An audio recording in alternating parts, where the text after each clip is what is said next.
Goeden Gofio. Un tro, roedd cadno yn byw yn y goedwig gyda'r anifeiliaid eraill I gyd. Roedd cadno wedi byw bywyd hir a hapus, ond roedd wedi blino erbyn hyn. Gan bwyll, cerddodd cadno tuag at ei hoff fan yn y Llanerch. Edrychodd ar y goedwig annwyl am y tro olaf a gorwedd I lawr. Caeodd cadno ei lygaid a nadlu'n ddwfn a syrthio I gysgu am byth.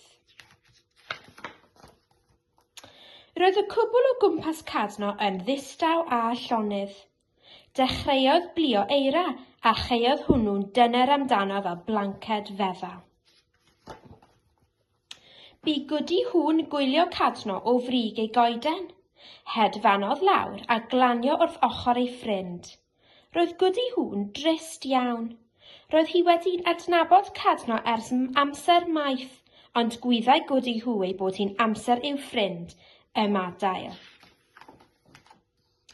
Fesul un daeth ffrindiau cadno i'r Llanerch. Gwywer a gwenci oedd gyntaf, wedyn arth, carw a deryn ac yn olaf daeth cwningen a llygoden I eistedd wrth ochr cadno. Roedd pawb yn caru cadno.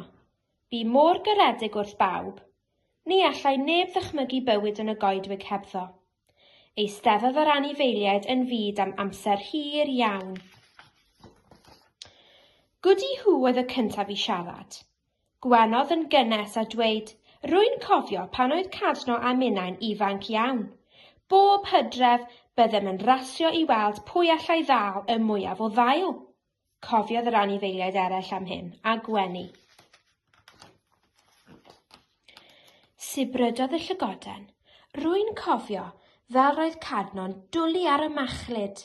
Roedd e wastad yn eistedd yn union fan hwn. Cofiodd yr anifeiliaid am hyn. Roedd nifer ohonyn nhw wedi ymuno â cadno I wylio'r haul yn mynd I wely. Atgof hapus oedd hwn. Atgof I gynhesu ei calonnau trist. Cofiodd arth fel y bu cadno'n gwarchod ei chynawon hi rhywun. Gwenodd cwningen wrth adrodd yr hanes am chwarae cuddio gyda cadno yn y borfa hir. Siaradodd gwywer am cadno yn ei helpu I llynedd I gloddio am gnau'r eira trwchus y gaeaf. Fesul un cofiodd yr anifeiliaid ei hoff straeon am cadno. Roedd cadno wedi bod yn gefn I anifeiliaid y goedwig I gyd gyda'i gynesrwydd a'i garedigrwydd a gwenodd pawb wrth gofio. Wrth i'r anifeiliaid sgwrsio, tyfodd planhigyn bychan oren o'r eira lle gorweddau cadno. Yn fan ac yn fregus I gychwyn, a heb dynnu sylw, tyfodd y planhigyn yn fwy, yn gryfach ac yn harddach fesul Stori. Siaradodd yr anifeiliaid am cadno ar hyd y nos, ac erbyn y bore, roedd planhigyn bychan wedi troi'n goeden fach. Gwelodd yr anifeiliaid y goedwig a gwybod bod cadno dal yn rhan ohonyn nhw. Dros y dyddiau, yr wythnosau a'r misoedd nesaf, cofiodd yr anifeiliaid fwy a mwy o straeon am cadno. Roedd ei calonnau'n trwm yn dechrau teimlo'n ysgafnach. Po fwyaf y cofio'r anifeiliaid, y mwyaf y tyfa'r goeden. Yn uwch ac yn uwch, ac yn harddach ac yn harddach, hyd nes taw hi oedd y goeden dalaf y goedwig.